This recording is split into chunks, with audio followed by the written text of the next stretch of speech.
नमस्कार, स्वागत है आपका सी एस अकेडमी पीसीएस में। यदि आपने सी एस अकेडमी पीसीएस को सब्सक्राइब नहीं किया है तो subscribe C S academy PCS. हम अपनी सामान्य हिंदी के तहत जो घटना चक्र की पूर्वावलोकन वाली सामान्य हिंदी है, इसी को हम यहाँ पर पूर्ण कर रहे हैं। और इसी के क्रम में यह आज आपका लेक्चर नंबर 2 होगा। अर्थात कहने का मतलब यह है कि जो हिंदी में अनेक शब्दों के लिए एक शब्द पूछे जाते हैं, उसका ये लेक्चर नंबर 2 होगा, क्योंकि इसका लेक्चर नंबर आपका एक मैंने ऑलरेडी अपलोड कर दिया है। और इसके देखो, मैंने आपको पर्यायवाची, विलोम शब्द और तद्भव शब्द 3 टॉपिक आपको कवर करा दिए हैं। ये आपका चौथा टॉपिक होगा आरओ और एआरओ को लेकर, क्योंकि 6 टॉपिक होते हैं इसमें। तो ये चौथा टॉपिक है आपका, और चौथे टॉपिक का भी आपका लेक्चर नंबर 2 होगा। देखो, ये जो लेक्चर होगा ये आपका पूरी तरीके से यूपीपीएससी को डेडिकेटेड है, जिसमें आपका आरओ, एआरओ और एपीएस के जो आगामी महीने में पेपर होने वाले हैं, इन्हीं के लिए ये बहुत ज़्यादा महत्वपूर्ण है। क्योंकि इस बुक में प्रीवियस ईयर के अर्थात पिछले 25 सालों के क्वेश्चनों का संग्रह ही दिया हुआ है, तो उन्हीं को ही हम यहाँ पर सॉल्व कर रहे हैं। इन्हीं से ही आपको पता लगेगा कि किस प्रकार से सवाल बनते हैं और किस प्रकार से सवाल बनने की संभावना होगी। इसी के क्रम में आज आपका लेक्चर नंबर 2 होगा, अनेक शब्दों के लिए एक शब्द को लेकर। तो स्टार्ट करेंगे हम आज क्वेश्चन नंबर 51 से। वो कहता है कि शक्तिशाली, दयालु, शांत, धीर और योद्धा नायक के लिए एक शब्द क्या होगा। देखो, इसमें वो एक तो योद्धा की, ऐसे योद्धा की बात कर रहा है कि वो शक्तिशाली भी हो, दयालु भी हो, शांत धीर भी हो। तो ऐसे नायक की परिकल्पना कर रहा था, उसे हम बोलते हैं धीरोदात्त। सी आंसर देंगे इसका। तो शक्तिशाली, दयालु, शांत, धीर, योद्धा नायक के लिए हम धीरोदात्त शब्द का प्रयोग करेंगे। सूरवीर किंतु अभिमानी नायक, इसके लिए हम धीरोद्धत, धीरोदत्त का प्रयोग करते हैं। और जबकि सूरवीर किंतु ललित कलाओं का प्रेमी नायक, उसको लिए हम बोलते हैं धीर ललित। नेक्स्ट, वह नायिका जो अपने पति के परदेश में होने के कारण दुखी हो, तो उसको बोलते हैं हम एक तरीके से, जो दुखी है तो उसे बोल देंगे वियोगिनी। बी आंसर होगा इसका। कुछ और भी देख लेते हैं इससे। जैसे वह नायिका जो अपने पति के परदेश होने के कारण दुखी हो, उसे तो हम बोलते हैं वियोगिनी, या फिर विरहिणी भी कह सकते हैं।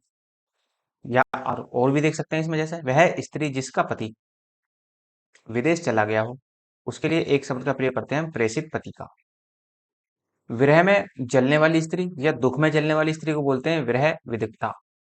और वह स्त्री जिसका पति रात में दूसरी स्त्री के पास रहकर प्रातः आता हो, उसे बोलते हैं हम खंडिता।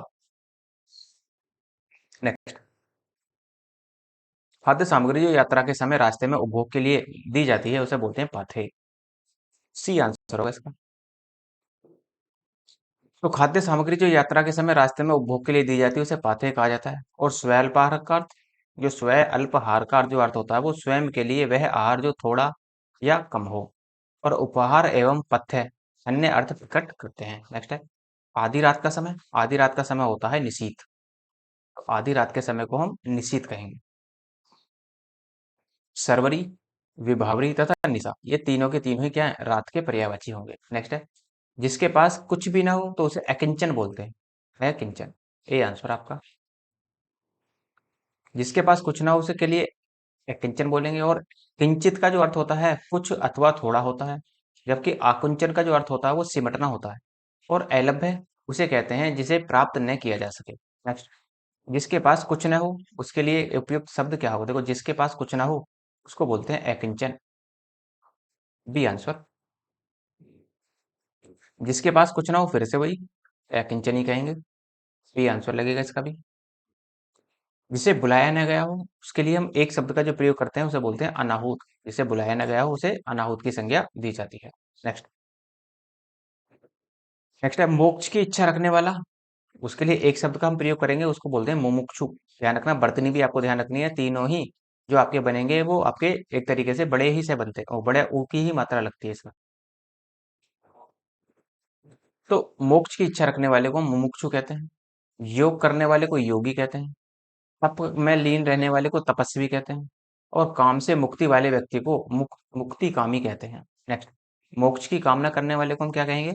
मोक्ष की कामना करने वाले को ही मुमुक्षु कहा जाता है। C answer. रंगमंच के पर्दे का पीछे का स्थान उसे हम बोलते हैं नेपथ्य। तो नेपथ्य आपका बी आंसर होगा। तो रंगमंच के पर्दे के पीछे का स्थान को नेपथ्य कहा जाता है। पृष्ठभूमि, मंच पृष्ठ और गुहा मंच इस संदर्भ में नहीं प्रयोग होते। नेक्स्ट है हवन में जलाने वाली लकड़ी को के लिए एक शब्द हम क्या प्रयोग करते हैं, वो कह रहा है उसका प्रयोग करते हैं हम समीधा का। तो हवन में जो हम आम वगैरह की लकड़ी जलाई जाती है उसको हम सविता बोलते हैं, तो डी आंसर होगा इसका। तो हवन में जलाने वाली लकड़ी के लिए शुद्ध शब्द जो होता है वो समीधा होता है। हवन सामग्री वन काष्ठ और शुष्क काष्ठ इस संदर्भ में प्रयोग नहीं है। नेक्स्ट है, दिशाएं ही जिनका वस्त्र हो उन्हें दिगंबर कहते हैं। जैसे आपने देखा था बौद्ध धर्म में दिगंबर और श्वेतांबर थे।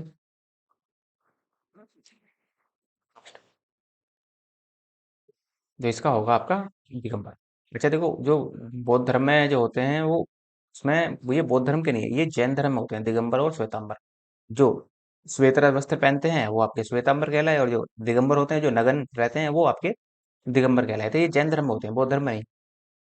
नेक्स्ट देखो, दिशाएं ही जिनका वस्त्र हो उसके लिए बोलते हैं हम दिगंबर। और विशंबर विष्णु का पर्यायवाची है। पैगंबर दूत को कहते हैं। दिक्पाल का अर्थ जो होता है दिशा का स्वामी होता है। नेक्स्ट है, जिसका जन्म कन्या के गर्भ से हुआ हो उसे हम बोलेंगे कानीन। B answer. जिसका जन्म कन्या के गर्भ से हुआ उसे कानीन कहते हैं। वन में लगने वाली आग के लिए हम क्या यूज करेंगे? देखो, वन में आग लगने वाली आग को बोलते हैं हम दावाग्नि। पेट में लगने वाली आग को जठराग्नि बोलते हैं। जैसे और देख सकते हैं इसमें, जैसे समुद्र में लगने वाली आग को बड़वाग्नि कहते हैं। विरह की आग को विरहाग्नि कहते हैं। पेट की आग को जठराग्नि कहते हैं। नेक्स्ट है, पेट की अग्नि अभी बताया आपको कि जठराग्नि होगा। सी आंसर इसका। जैसे जो युद्ध में स्थिर रहता है उसे युधिष्ठिर बोलते हैं, तो सी आंसर। नेक्स्ट, जो हमेशा रहने वाला है उसे हम शाश्वत कहेंगे। ए आंसर होगा इसमें। जो हमेशा रहने वाला है उसे शाश्वत कहा जाता है। अनवरत अर्थ होता है लगातार होता है। जिसे कोई रोक न सके उसे अप्रतिहत कहते हैं। और आजीवक एक संप्रदाय है जिसकी स्थापना किसने की थी? आजीवक संप्रदाय की मक्खी गोसाल ने। मक्खिली गोसाल। नेक्स्ट, जिस पुरुष की पत्नी साथ नहीं है उसे हम कहते हैं एक तरीके से विपत्नीक। D answer. तो जिस पुरुष की पत्नी साथ नहीं उसे विपत्नीक कहते हैं। विदुर उसे कहते हैं जिसकी पत्नी मर गई हो। किसी के वियोग में दुखी व्यक्ति को वियोगी कहते हैं।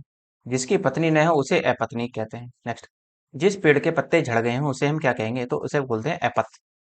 D answer.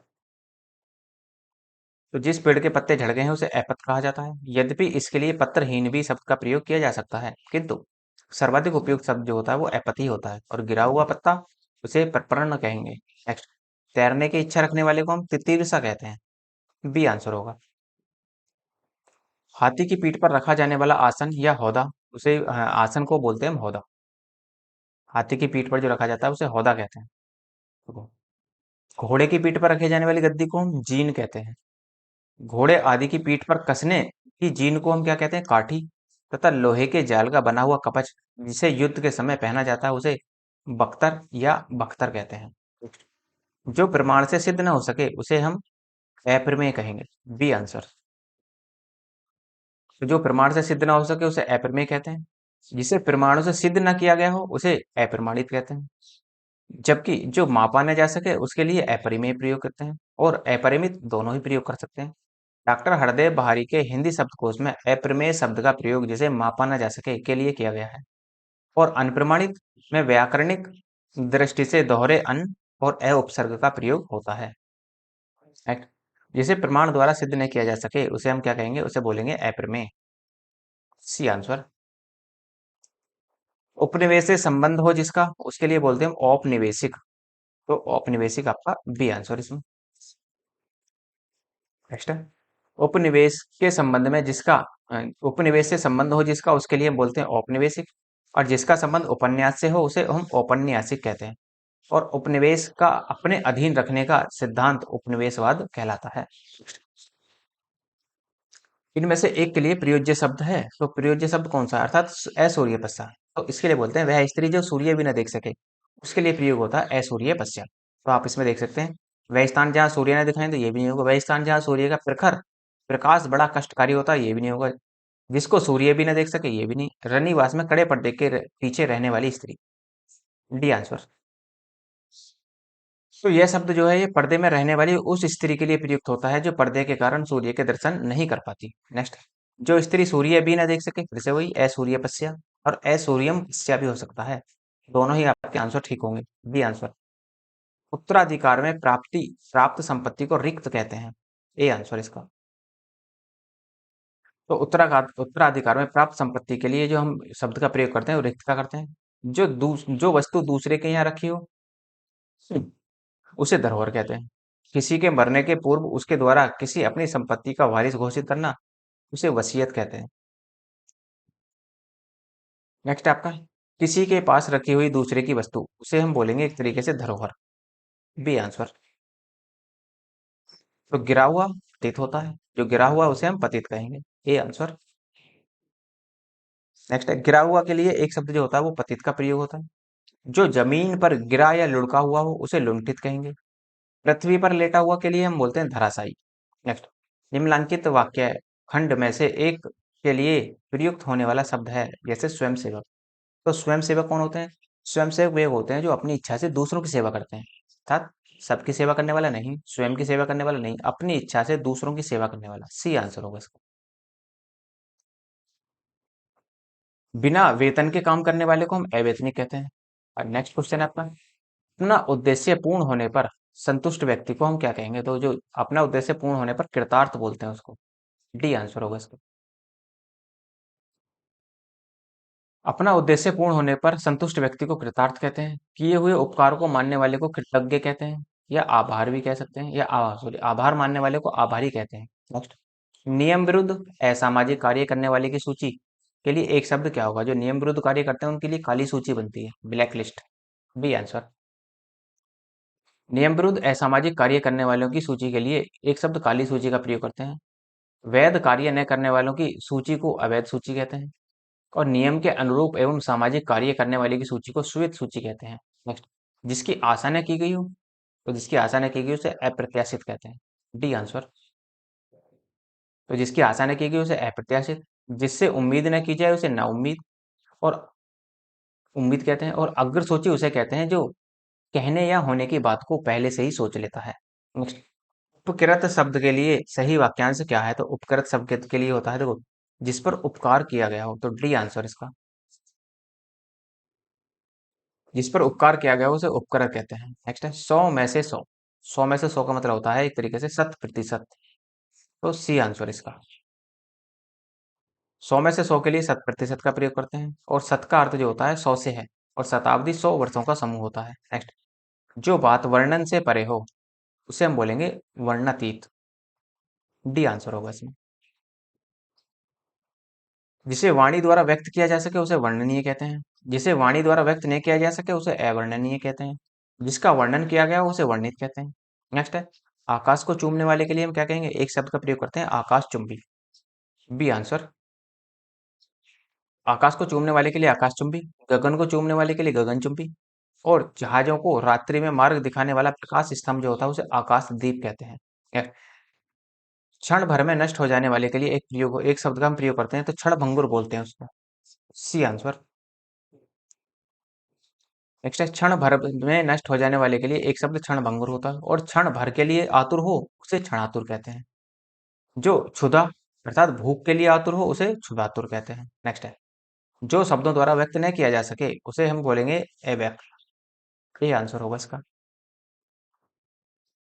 जो वाणी या वचन द्वारा न कहा जा सके उसके लिए हम बोलते हैं अकथनीय। जो कम जानता हो उसे अल्पज्ञ कहते हैं, और जो कहा न जा सके उसे अकथ्य कहते हैं। नेक्स्ट, पैर से लेकर सिर तक के लिए एक शब्द का प्रयोग करते हैं, हम उसे बोलते हैं अपाद मस्तक। C answer. नेक्स्ट है, पैर से लेकर सिर तक के लिए एक शब्द होता है जो अपाद मस्तक कहलाता है। पाँवों से पीने वाला उसे हम पादप कहते हैं। जो अपनी बात से टले नहीं उसे अटल कहते हैं।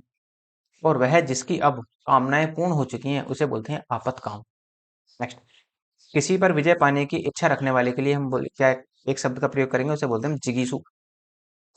ना तो अजय होगा, ना ही जिज्ञासा होगा, ना ही जिज्ञासा होगा। C answer. तो किसी पर विजय पाने की इच्छा रखने वाले के लिए हम जिगीषु शब्द का प्रयोग करेंगे। जिसे जीता ना जा सके उसे अजय कहेंगे। जानने की इच्छा रखने वाले को जिज्ञासा कहते हैं, तथा जान से मारने की इच्छा को जिज्ञासा कहते हैं। नेक्स्ट, मध्य रात्रि का समय के लिए एक शब्द का प्रयोग होगा, तो मध्य रात्रि के लिए हम प्रयोग करते हैं निशीथ। बी होगा आपका। तो मध्य रात्रि के समय के लिए निशीथ शब्द का प्रयोग होता है। दोपहर के सूर्य को मार्तंड कहते हैं। दोपहर के बाद के समय को अपराह्न कहते हैं। दोपहर के समय को मध्याह्न कहते हैं। अच्छा, जिसका दमन किया गया हो, तो जिसका दमन किया गया है उसके लिए हम बोलते हैं दमित।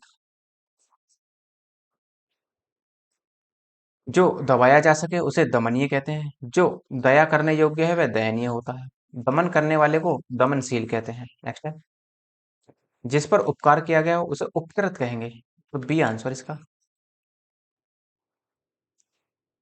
जो भूमि उपजाऊ हो उसे उर्वरा कहते हैं।